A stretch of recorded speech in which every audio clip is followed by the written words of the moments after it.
There is the rush to join. Over to you, Juliet, please. Okay, thank you. Welcome everyone to the European School of Theosophy. We take this opportunity to thank the Blavatsky Trust for their continued support in our work. My name is Juliet Bates and I'm part of the team of the school. Thank you very much. The school was founded in 1981 by Geoffrey Farthing and other theosophists, and this year we are focusing on the study of the secret doctrine, while also offering lectures, online courses and seminars on a variety of topics. So we suggest registering for our weekly newsletter so you can keep updated on our program and not miss anything. Today, our Sunday lecture is by Martin Leiderman, who will give his lecture on Stanza 4 of Cosmogenesis, while next Sunday, the 29th, we will have Helene Wabe give her lecture on the noetic signature, evaluating and accessing non-local consciousness. As you all know, the European School of Theosophy is publishing the Lucifer collection, so keep an eye out for those, and you can check them out on lucifer-collection.com for more information. The way today's meeting will be conducted is that your microphones will be muted and you will not be able to unmute yourself. After the lecture, if you would like to ask a question, you can either write it on the chat or use the raise hand icon option. Your microphone will then be unmuted so that you can ask your question. If you need to leave the conference room, during the lecture, please do so without announcing it on the chat so as to not disturb the proceedings. A brief disclaimer: the views and opinions expressed by the speaker and participants during the course of this lecture are their own and do not necessarily represent the views, opinions, or positions of the European School of Theosophy. Thank you for listening. And now it is truly my honor today to introduce our speaker. Martin Leiderman is an industrial engineer who was born in Venezuela but is resident in Los Angeles and who retired in 2019 after 37 years at an avionics company. He is a longtime student of theosophy and a life member of the Theosophical Society in America, as well as a national and international lecturer in Spanish and English. Recently, he has facilitated studies at the Blavatsky House, The Hague, ITC Naarden, in Spain, Mexico, Costa Rica, and at the Crotona School of Theosophy. In addition to studies in theosophy, particularly the secret doctrine, the Mahatma letters and the voice of the silence, his interests include ancient Egypt, Plato, the Neoplatonists, Hermetic literature, alchemy, and comparative symbology. Last year, he wrote an extensive introduction to a Spanish printing of Comentarios a la Doctrina Secreta, the Secret Doctrine Commentaries. Along with his wife, Susan, Martin has hosted the West Los Angeles Theosophical Study Group at his home for over 20 years.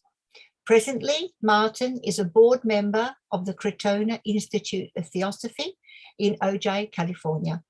So Martin, welcome once again. We are looking forward to learning about Stanza 4 of Cosmogenesis, and let me pass the word over to you.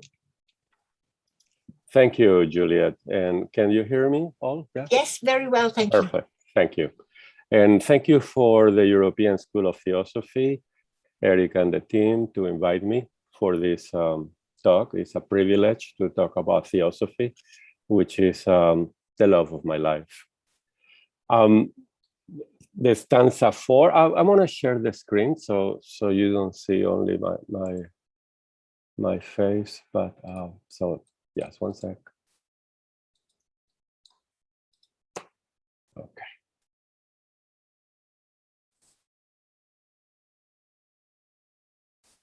And I only need a yes, Juliet. You looking at this at the screen? Yes, but we can see your notes. You should perhaps make it. So I didn't share it, or I did share it? You are sharing, but we can see your notes to the right also. Oh, I see. I might have the wrong You have a full screen. screen option somewhere. Yes, yes. I'm going to end the show, and I'm going to restart the sharing. Just 1 second. Stop sharing. I'm going to reshare. Thank you and sorry. Oh, we're back to you again. That's fine. And maybe this will help. You don't want to see my notes. Most of them are in Spanish. Let's see. Is it better? Oh, not yet. Okay. Is it better? That's perfect. Well done. Yes. Oh, perfect. I like the absolute. Great. Thank you. Okay. So my task today is to talk about the stanza 4, Cosmogenesis, which is a very interesting stanza because it's about the hierarchy of the primordial 7. The primordial 7 is a hierarchy of divine beings, the Anchohans, in theosophy, in our language, which in this case are in charge of helping in the manifestation of our universe. But in order to get to the Anchohans in stanza 4, we actually need to go through the prome, stanza 1, 2, and 3. I'm not going to go into too much detail about them because other lecturers will speak about them. But yet, it's important that we understand each other in my own language and theosophical philosophy. So in the prome, in my mind, I divide the prome, and I hope everybody knows what the prome is a section in the beginning of the secret doctrine after about 2 introductions. The prome, in my mind, I divide it into 3 areas. From pages 1 to 13 is about introducing the cosmogenesis ideas and vocabulary. Extremely important, because without that vocabulary, we're going to be lost in the rest of the book. And this is like forever. You got to understand how Blavatsky uses these terms. Some of the terms are from other languages and from other traditions, Pythagorean, Platonist, Vedanta, Buddhist, and so on. And she used them differently. By differently, I mean theosophically differently. So she attaches a divine wisdom aspect on those words that is not from that religion, is beyond that mythology, is beyond their exoteric understanding. And that's very important to know. The second part of the prome is about the 3 fundamental propositions from pages 14 to 20. And the third is an outline of the 7 stanzas of Xian in Cosmogenesis, pages 20 to 24. An interesting idea of one of the points I want to make on the prome, the first part of the Cosmogenesis ideas and vocabulary, is that everything in the universe, everything. This is one idea from page 1 to page 13, and throughout the book of the Secret Doctrine, you're going to see it on and on and on, and a lot of people misses that everything is eternal in essence and periodical in manifestation at the same time. Let's take it to our life.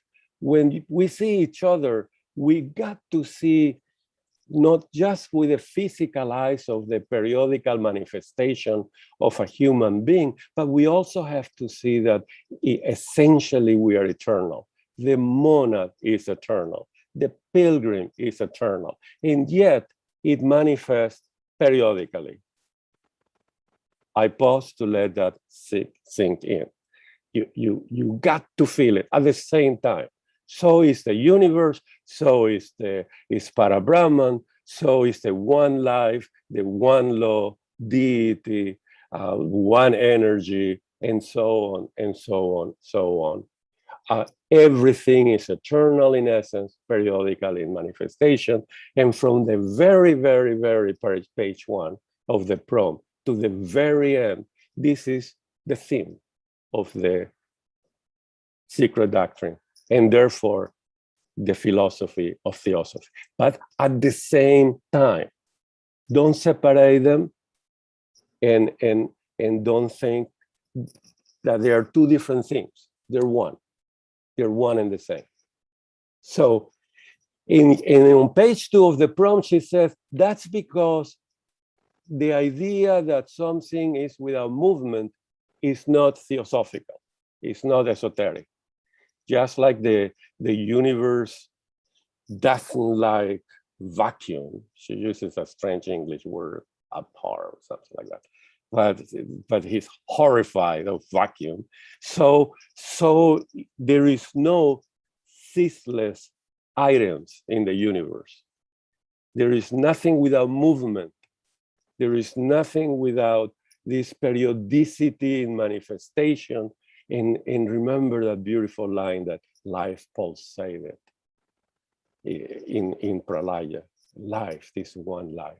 So the one life is eternal, but it manifests periodically. So remember that. So please always reread those 13 pages of or the 24 pages of the prompt, because they will provide you vocabulary. Read it word by word and build the incredible masterpiece that is divine wisdom. So I call it it's like a puzzle where every time you read something, it becomes a piece of that puzzle.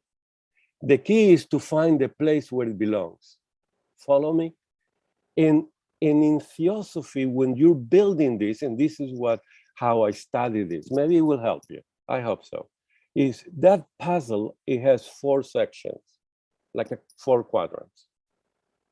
In one is all the names attached to it.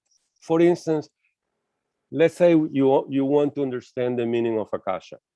Well, all the names that Blavatsky has attached to Akasha, they are like 30, 40, and therefore in the secret doctrine. And therefore you can then, after you understand that section of Akasha, you can understand Akasha in every aspect of it, in every mythology, in every ancient tradition, religion, and philosophy. For instance, an interesting thing to me that I love Plato and the Neoplatonists, Blavatsky said, Akasha, Alaya, the soul of the universe, for Plato was the idea of the good. So, wow. And I saw it very clear. Therefore, again, that's one aspect, names. The second is function. What does it do in our system? And then every time that she speaks about what does it do, you got a piece of the puzzle. And then it has its description, and it's described in many ways. And then it's a piece of the puzzle, another quadrant. And the last one, very important too, is what it's made of, where it belongs in this universe, what it's made of. For instance, if you're studying our eternal monad that manifests periodically, what is made of the monad? Well, she said that Atma is a ray of the absolute, Parabrahman, and Buddhi, we know in the 3rd fundamental proposition, that is a spark of the universal soul, Akasha, or Anima Mundi. So now we know what it's made of. So it's important, these 4 quadrants. So it's an idea. I hope it helps. But every time you see something in Blavatsky, in the Masters, in Isis and Veil, in Plato, etc., it becomes a piece of that puzzle. Why do we need to understand the end result? Because from it we came, and to it we're going back. And that is the story of the voice of the silence, how we go back to that where we started from, which is Alaya, or the universal soul. The 3 fundamental propositions are obviously, everybody studies them. I'm not going to go through that. And it's important to study the outline of the 7 stanzas. Then you got to study stanza 1. We're going to see in stanza 1, all the universe, Parabrahman.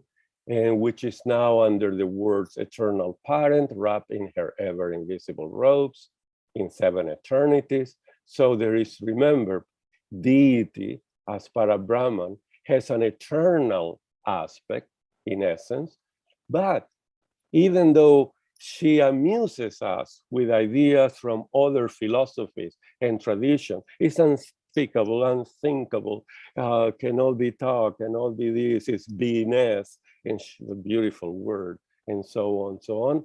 The next 1,200 pages is the periodicity of that.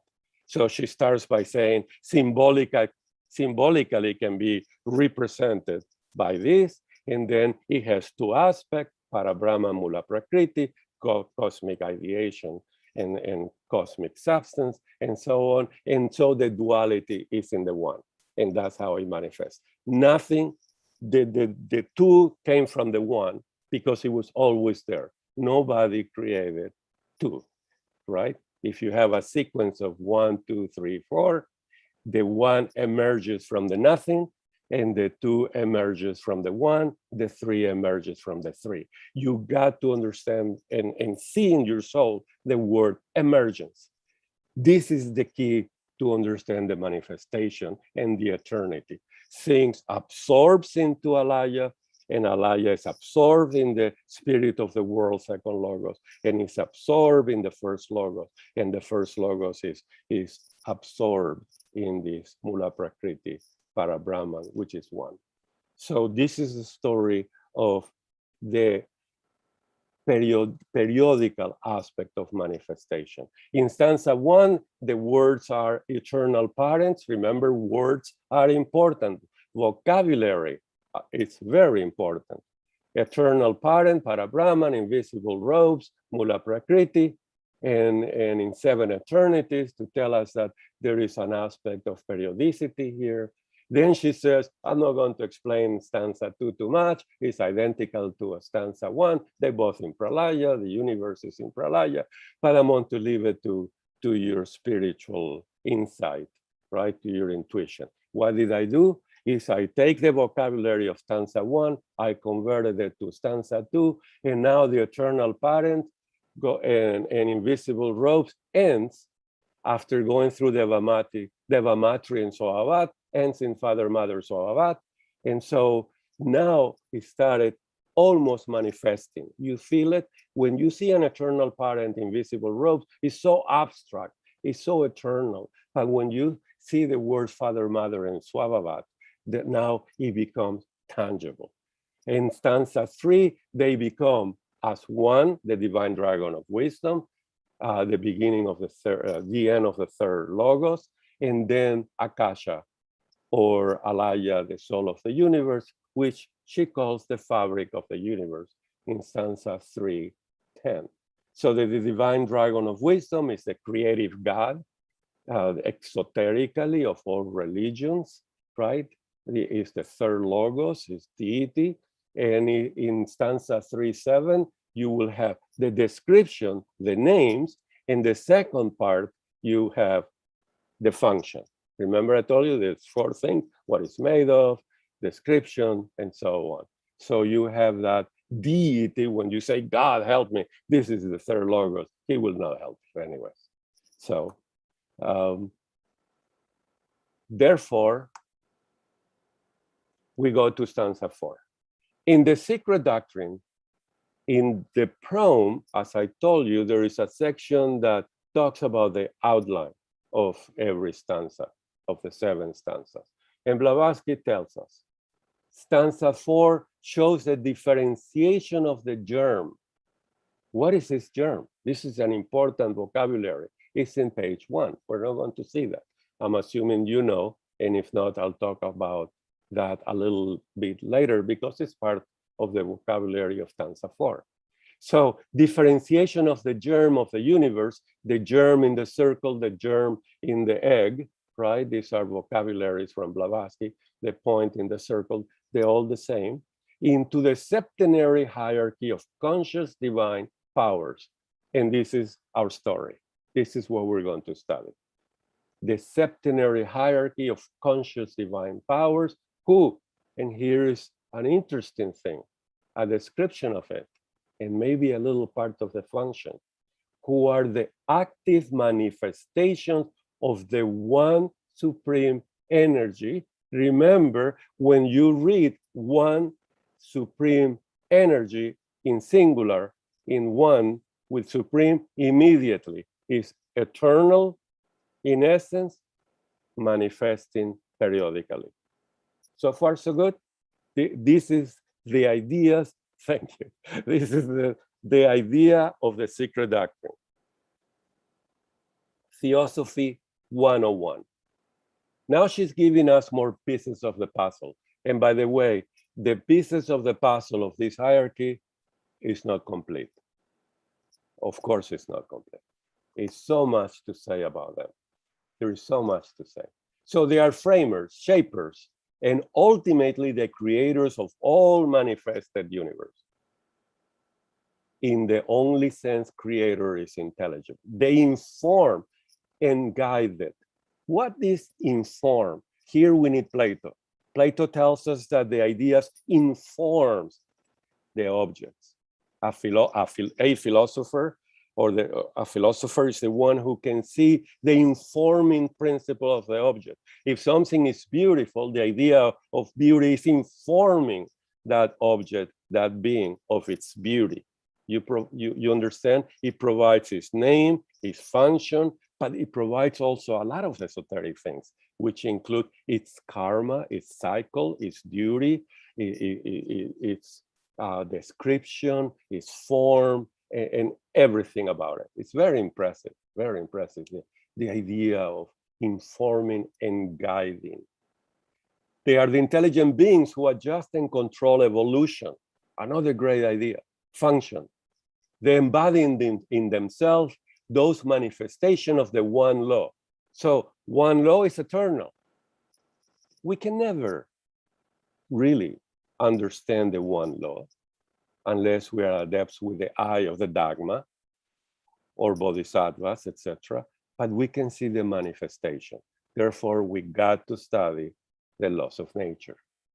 And if we gather them all like pieces of the puzzle, it will emerge in our soul the one law. We can contemplate. It's something to behold, not to study the one law, but the pieces, yes. Generically, they are known as the Dianchohans, and by that word, Blavatsky immediately told us that if it's not physical, from the mineral kingdom to the human kingdom, those four physical kingdoms, they are Dianchohans. And that is a summing up of the Secret Doctrine, Volume 1, Part 1. In the summing up, she says, I'm reserving the word or using the word Dianchohans to all the beings that are not physical. Some of them will be humans, some of them were humans. You see that? She also uses for the one who are not human beings or were not human beings, elementals. And there is a beautiful section about them. Or builders, or building blocks. She has a lot of, or terrestrial, infernal, anything. She uses, remember I told you, gather names as part of the puzzle. And then she said, if I want to refer to the Dianchohans only as they already went through the human evolution, I will use the word Dianichohans. So when I say Dianichohans, they already went through elemental kingdoms and human kingdoms. Physical kingdoms. Remember to study that incredible article, The Mineral Monad, in the 5 years of Theosophy. Generically, as I said, they are known as the Dianchohans. Though each of the various groups has its own designation in the Secret Doctrine, we see that. In this stage of stanza 4 is called in Hindu mythology, in every mythology, the creation of the gods, theogony. We got to stanza 4. It only took 20 minutes, actually 15. Juliet took 5. So stanza 4, for those who never got through all of it, because a lot of people stop in the third sloka and say, this is not for me. I wanted to read you the whole thing. It's not too much. It's only 6 of them, of slokas, 6 verses, versicles. I like to look at it like a Bible. And it says the following. Number 1. Now, remember, the stanzas of Xian is something to contemplate, because this is an eternal wisdom, but it's also something to study, because everything is a piece of our puzzle. The puzzle is the universe, where we came from and where we're going to. Number 1, listen, ye son of the earth, to your instructions, the son of fire. Learn there is neither first nor last, for all is one. Number issue from no number. In red, I added what Blavatsky added or changed in the commentary section of the Secret Doctrine. I'm not going to read it now, but that's in red. Number 2, learn. So number 1, listen. Number 2, learn. What we who descend from the primordial 7, we already know this is the subject matter of this stanza 4, who are born from the primordial flame, flame is an important word, of course, have learned from our fathers.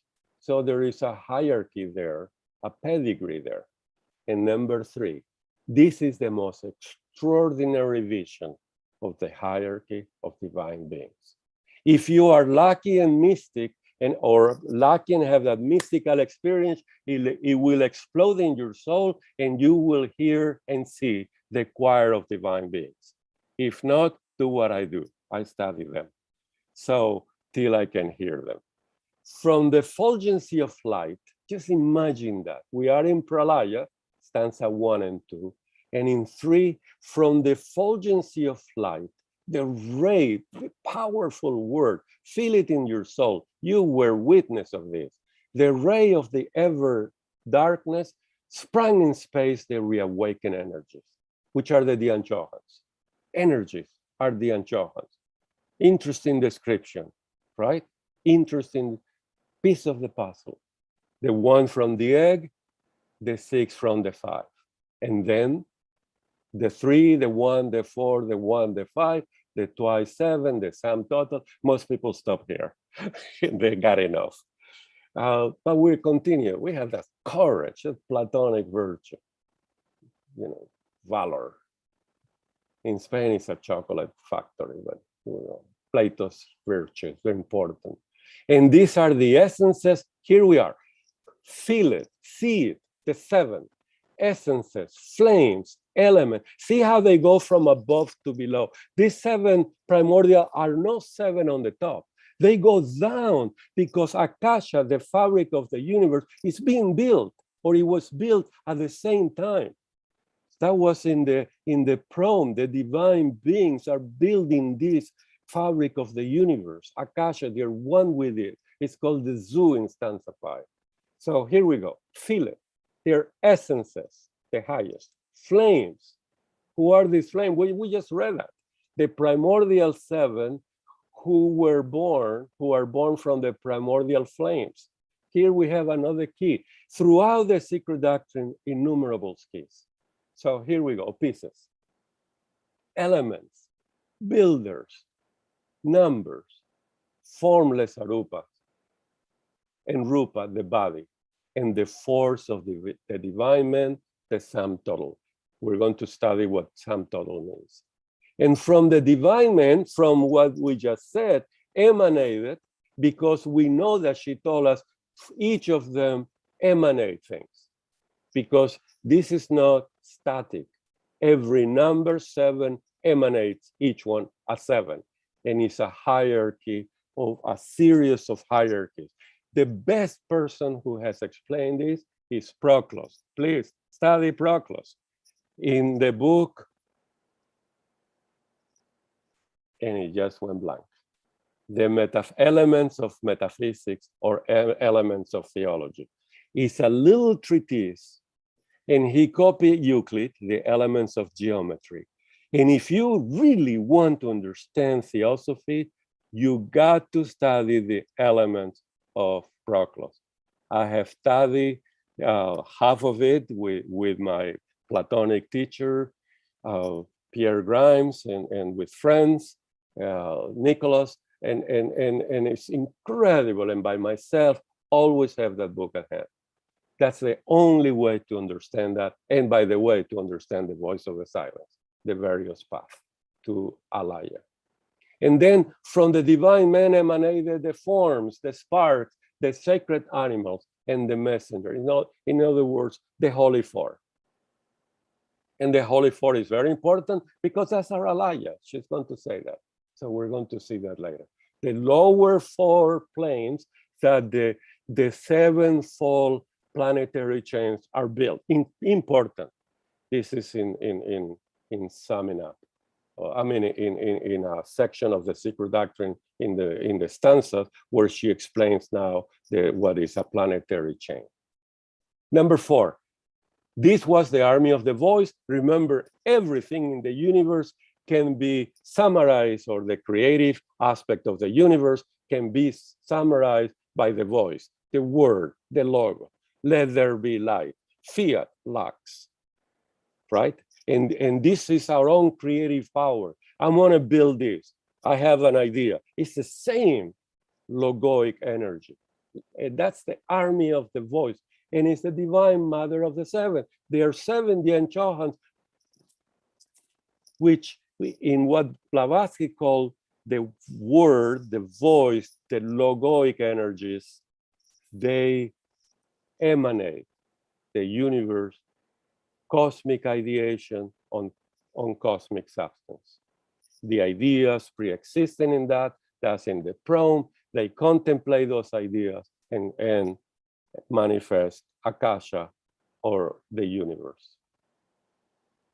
Okay, so the divine mother of the seven, and then the spark of the seven are subject to, servant to, the 1, 2, 3, 4, 6, 5, 7. I know how to read that. These sparks are called spheres. Now it's talking about the sparks. Very important. Who are the sparks? Well, we saw them here in 3. The forms, the spark, the sacred animals. You see how it's linking? Very important. They're called spheres, triangle, cubes, line, modelers. She cleaned up a little bit later in her explanations. And for that stand the eternal cause of the universe, the Oeahu, the eternal Nidana, the eternal primordial cause. There is a cause behind all that. She also called it Karana in the explanation. Number 5, darkness, the boundless, or the no number, Adi, Nidana, Swabhavat, which are 3. The Adi Sanat, the number for he is 1, the voice of the Lord Swabhavat, the number for his 1 and 9, the formless square, Arupa, and we already studied that, the Holy Four, a little bit, or mention it. And these 3 enclosed in the circle are the sacred 4, and the 10 are the Arupa, universe. Then comes the sun. We're going to see all that in some detail as time permits. 7 fighters, the 1 is left out, and his breath, which is the light maker. Breath is Thohat, remember that. In manifestation, right? It's an abstract aspect of Parabrahman, of deity, when in Pralaya. Then the last one, number 6, the second 7, who are the lipika, produced by the 3, she said, word, voice, and spirit. The rejected sun is 1, the sons are countless, and we're going to study that too. What did I do with that beautiful thing? Well, I break it in its elements. Solve et coagula, told us our alchemy friends. Like with everything that I study in the Secret Doctrine, all the stanzas and important paragraph, I break them in its own elements. And in this case, almost every line is an element. You see that? And if you count how many elements, 1, 2, 3, 47. I already counted it for you. 47, there are 47, more or less, unless you divide some of them. these 3, these 4, and etc. Each of them are fully explained in some manner in the secret doctrines. You can see that a good lecture on stanza 4 is really a seminar, correct? Because we can go into every line in this stanza and actually talk about it and see what the secret doctrine explains and what other traditions enlarge or provide some light on it. Are you with me? This is how to study this. If you got that gift of the gods, that you saw it, and you can see the choir of the divine being singing to you, to your soul, you don't need to do this. You already know. Because as Plato said, when you contemplate the idea, you get what in the voice of the silence is called prajna paramita. You have divine wisdom in you. You know it. You might not have the vocabulary. That's a problem. Everybody has that problem. Blavatsky had that problem. Plato, the great Plato had that problem. I have that problem too. I don't know English, little Spanish. So we all have that problem. How to translate a vision? How to translate an experience? How do you explain that Buddha got enlightenment? How do you get there? Well, these are the 2 ways. Slowly, during all his incarnation, or immediately under the body tree, right? Sudden or progress. It doesn't matter. They both are one. The road is one. The voice tells us the path is one. We walk differently alone, and at the end we get prajna paramita, right? Or illumination in Platonic philosophy.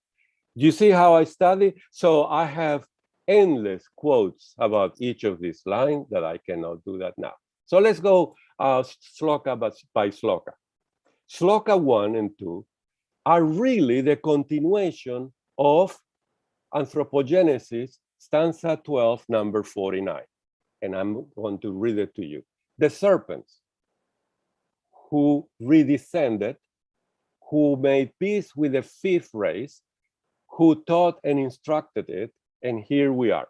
So when we read something like this, we need to understand what a serpent is, and there is plenty information, pieces of the puzzle of the serpent in Anthropogenesis and in Cosmogenesis.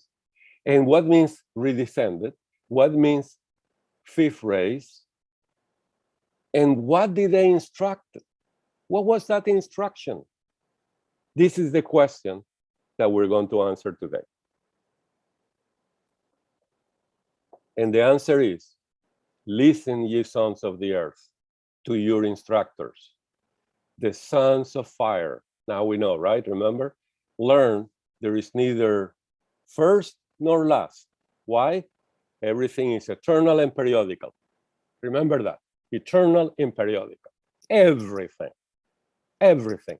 Nothing is motionless. That's an horrible idea. Don't have that. There is no vacuum and there is nothing motionless. That's Secret Doctrine 101. Neither first nor last. For all is one, stanza 1, the one all in Pralaya, and the one all is the universe, the one all is Parabrahman Mula Prakriti, is a circle. Number issue from no number. Number is the one number, the point that emerges from within the circle. Remember, the word emerges is the key to understand manifestation. It emerges, like when a plant grows, things emerges from it. It's beautiful slow motion to see how from the seed and the root grows a plant. Emerges, a powerful theosophical word. Number issue from no number. See the point emerging from the circle. If you cannot see that, it's okay. You will believe that Parabrahman created the first logos, which 99% of the people of the earth believe that, or maybe they don't believe anything. Second, learn. So first is the pedigree, where they came from. right? Who are they? Some teachings, right? The teachings, the key teachings. Learn that we who descended from the primordial seven, subject matter of stanza 4, who are born from the primordial learn from our fathers. And remember, the instructors are well covered in the secret doctrine.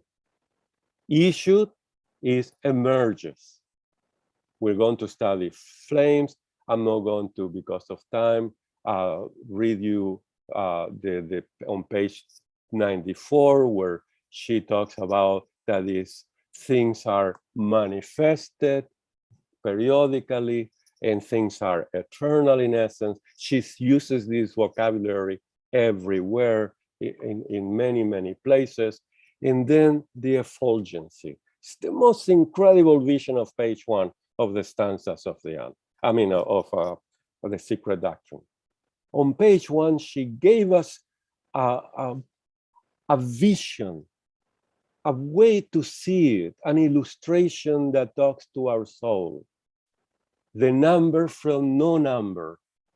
And on the third is from Roberto, that's Spanish, Robert Flood, right? A mystic, an incredible adept, where he depicted theosophically fiat lux, let there be light, which Blavatsky told us that it means let there be, or behold, the sons of light, the subject matter of this. This is in the Secret Doctrine, part 3. I think was section 2, part 3. So the no number is the white circle, right? In this proem, the number is the point in the circle, and then beautifully shown in this darkness, right? With the white circle is let there be light.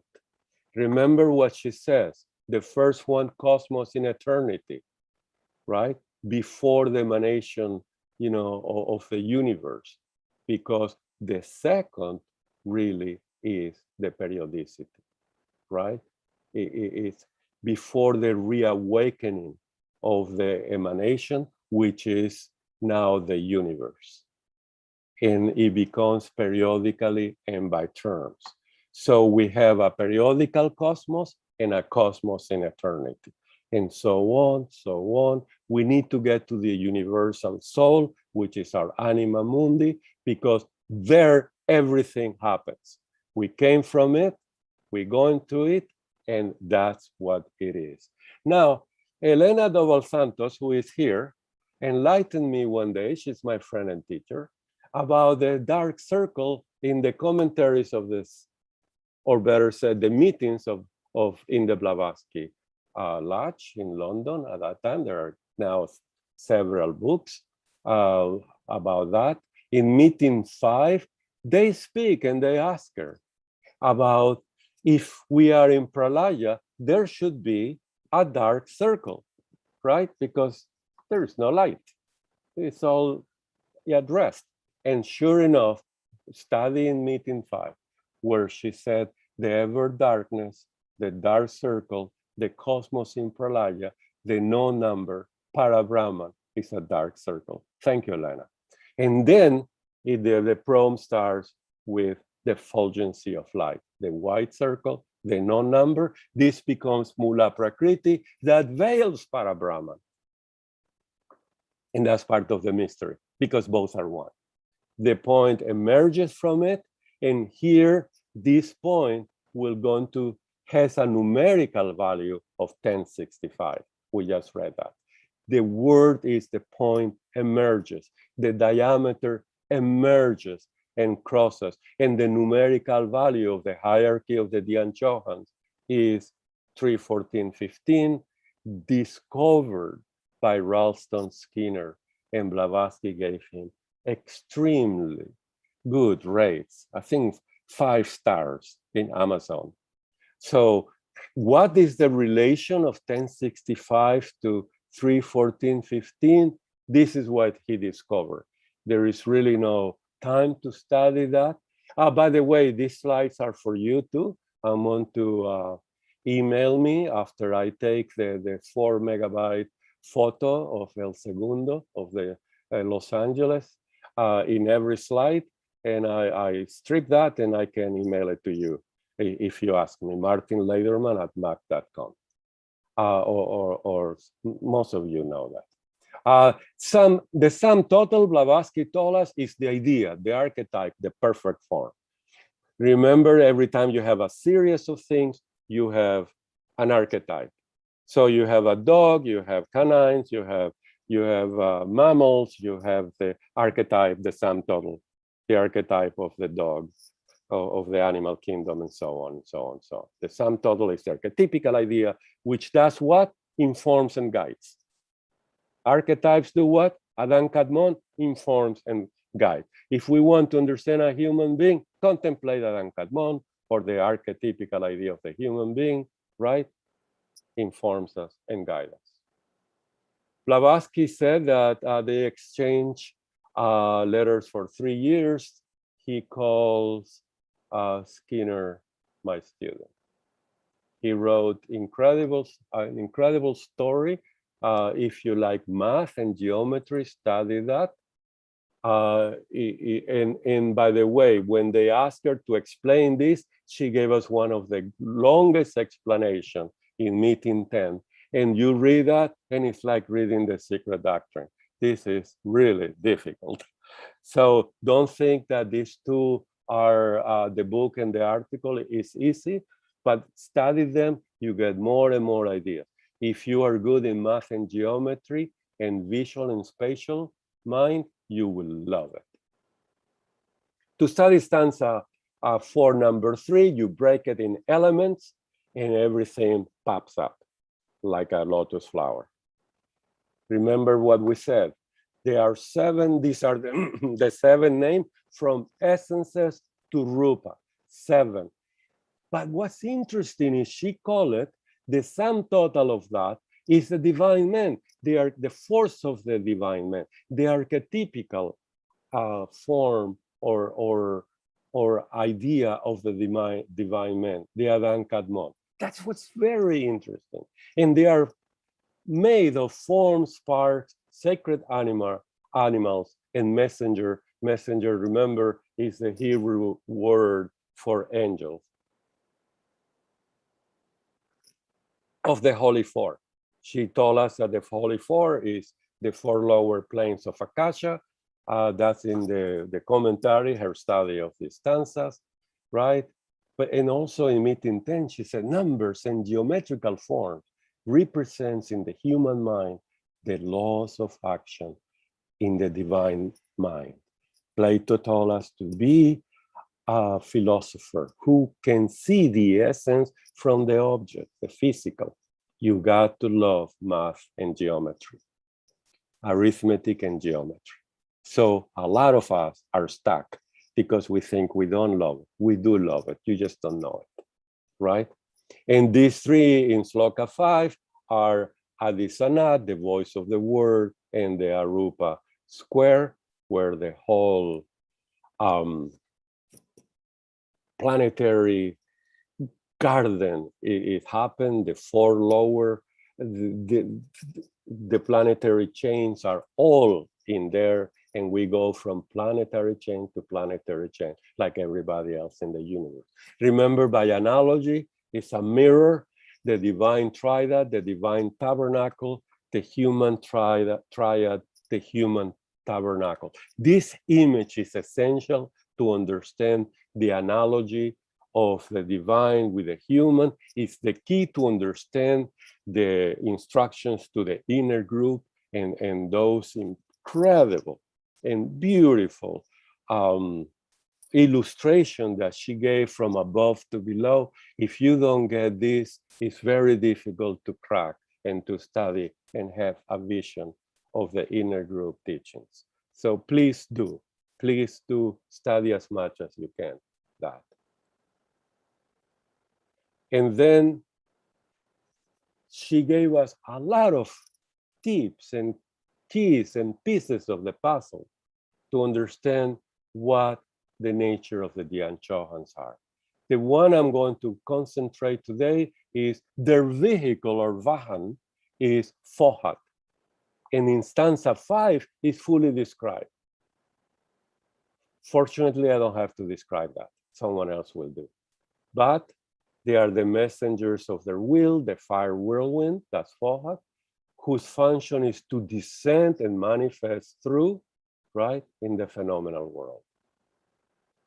And then she gave us an analogy that this hierarchy of spiritual being is like an army. And really, they are represented in ancient times, in all nations as an army, composed like army corps, divisions, each with its separate individuals, limited freedom, limited responsibility, each containing a larger individuality. And this is why I put the Russian dolls to give us the idea of each contain, to which its own interest is subservient. Remember a piece of the puzzle she's giving us. In stanza 4, she talks about the army of the voice. Wow, this is very important, because we will not have a universe if we don't have a logos, if we don't have the word. And it's not a sound that you're going to hear in the physical universe. It's a sound, it's Fohat, it's a light that will illuminate your life, and it will show you the end result of Prajna Paramita. You will know about yourself or ourselves and the universe. Isn't that incredible? We will know everything. We might not have the vocabulary to describe the vision, but it's incredible. And remember to study, break all that, Adi Nidana Swabhavat. Remember the hierarchy of substances. Mula Prakriti is the highest, along with Parabrahman. Swabhavat, this is stanza 1 and the proem. And then Swabhavat and Father Mother, stanza 2. And then Akasha and the third logos in stanza 3. Akasha being a name also for the third logos. Mahat, Alaya, Anima Mundi, and so on.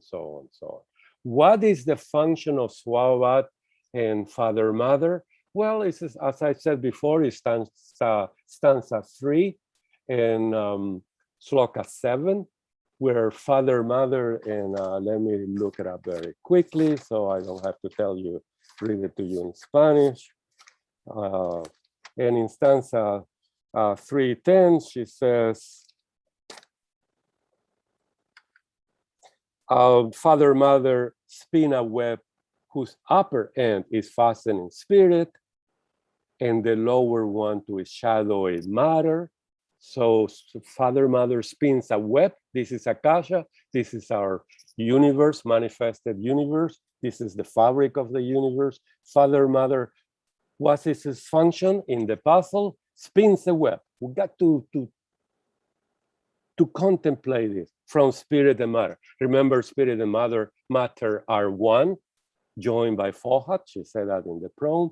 But then she says, in this web, this fabric of the universe, made of spirit and matter, right? And this web in the universe spun out of these two substances, spirit and matter, made in one, which is Swabhavat. So now we know Swabhavat is a substance, spirit and matter, and Father Mother spins the web. Very clearly, isn't it? Then the third logos, Akasha, the soul of the universe, shows up. We have a divine tabernacle up there. And remember that William Blake beautifully described the Ancient of the Days, the first logos, the third logos. The first logos is the point in the circle. The point exploded and it became this picture, but without the explosion is Oeahu, the elder, the father.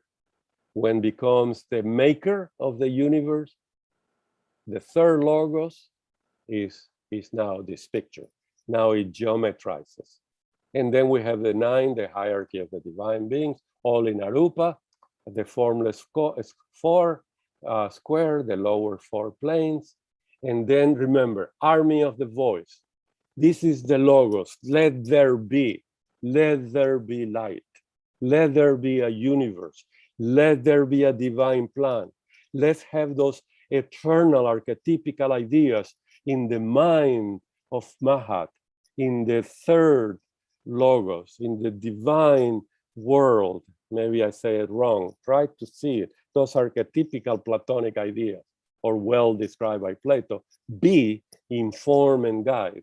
This is the energy. This is the force of the army of the voice.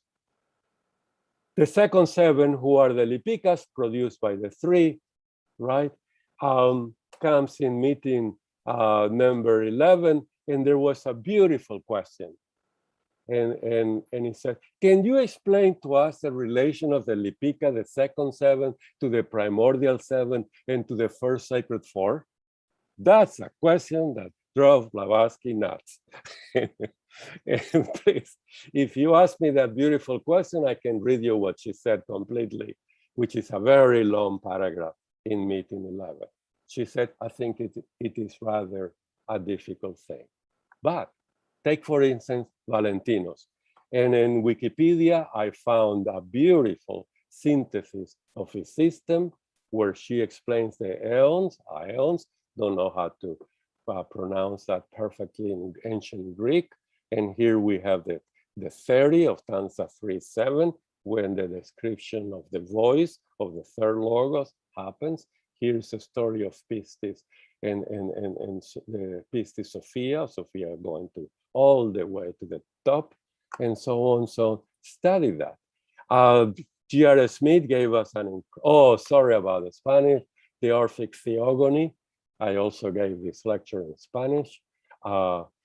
Beautiful to study. I love the book Pseudo Dionysius, the complete available works, where Blavatsky in 138 of the Secret Doctrine, Volume 1, talks and relates the 9 and the 1 and the 9 to this 9.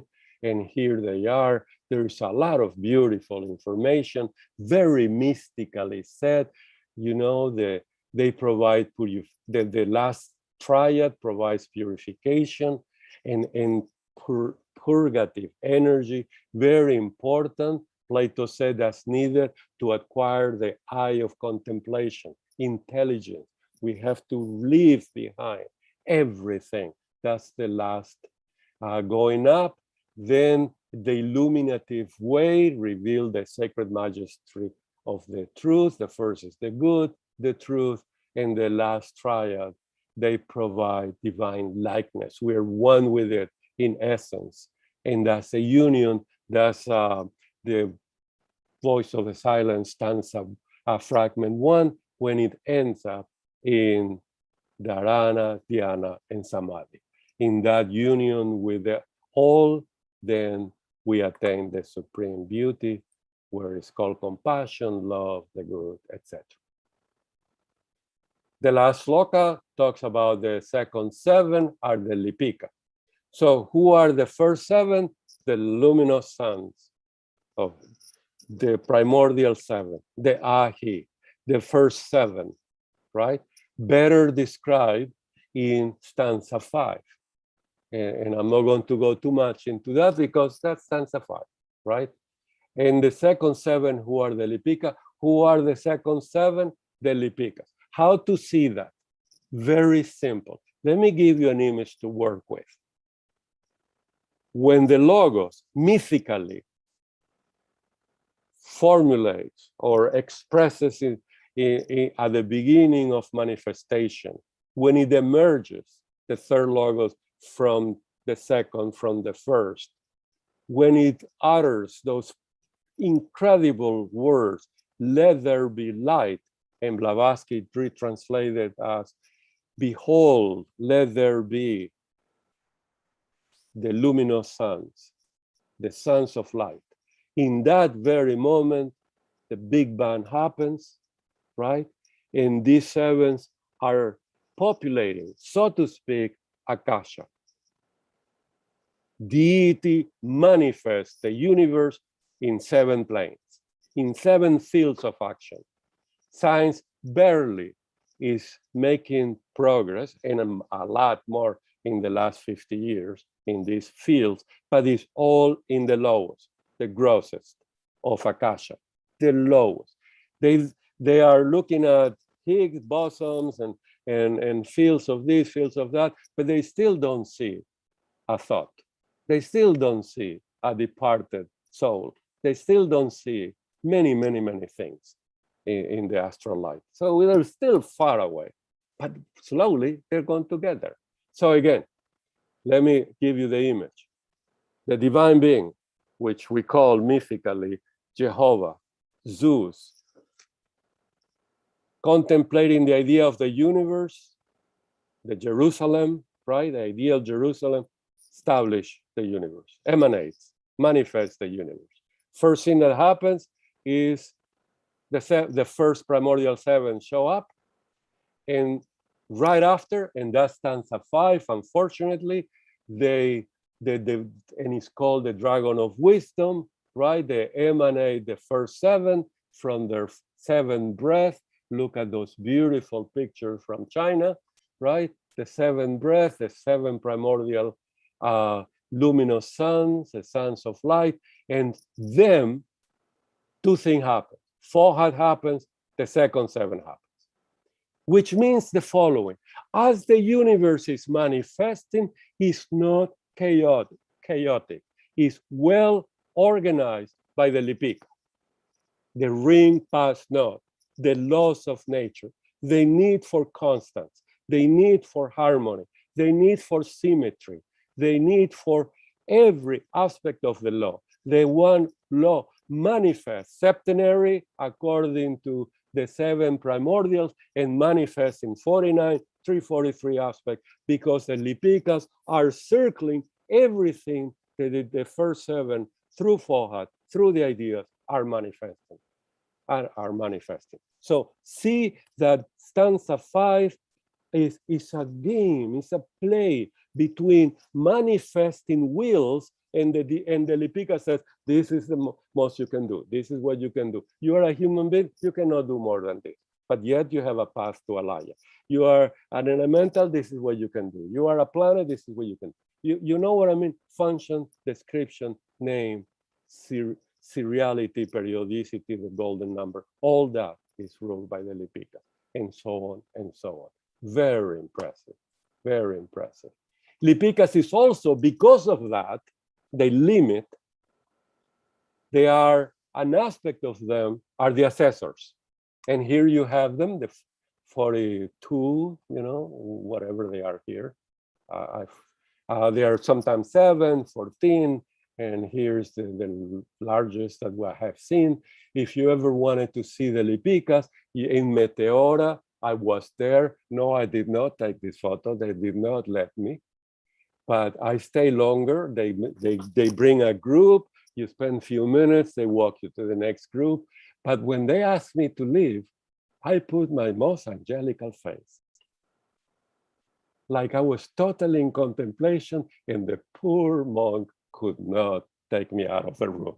So he allowed the next group to come in with me because I was studying it, right? I was so incredible. Please go to Meteora. Don't miss this. And in the Book of the Dead, this is from the Tibetan Book of the Dead of Mr. Evans Wentz. He explains the judgment, Yama, the king, and it's the same idea of the Book of the Dead in Egypt. So he in the introduction, they made the correlation. So very impressive. At the end, he says the rejected sun is 1, the suns are countless. There is a beautiful explanation I found in the internet, the idea of the horse with seven horses, or this horse with 7 pictures, which is one of the ideas of the sun, the eye of the world, depicted as drawn by 7 horses and by 1 horse with 7 heads, so etc., etc., etc. And there is a beautiful explanation about the rejected sun. It's a sun, it's not a planet, basically, but there is something mystical there. That every time that we have a 7, we need its archetype, we need its summary, we need its logos. And that is the teaching of stanza 4, stanza 4, sorry, the 6 stanzas of stanza 4. I hope I did well. I know it's fast, there is a lot of material, but here we are. I gave you a vision, a way that I studied it,